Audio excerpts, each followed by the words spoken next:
இதுல நீ தலையிட்டா உன் மேல தீராத பழி வந்து சேருமாயா? அத முதல்ல யோசிச்சியா?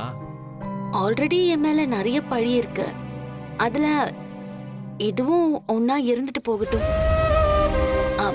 என்ன பத்தி எதுவும் யோசிக்க வேண்டாம் சீனு. இந்த குடும்பத்தோட மானத்தை பத்தி மட்டும் யோசிப்போம்.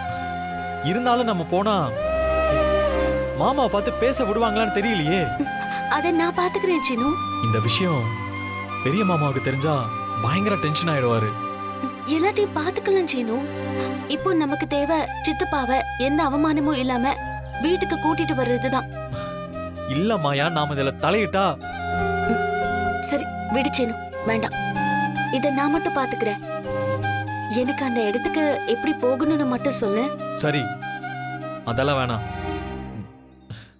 நானும் வரேன். வா.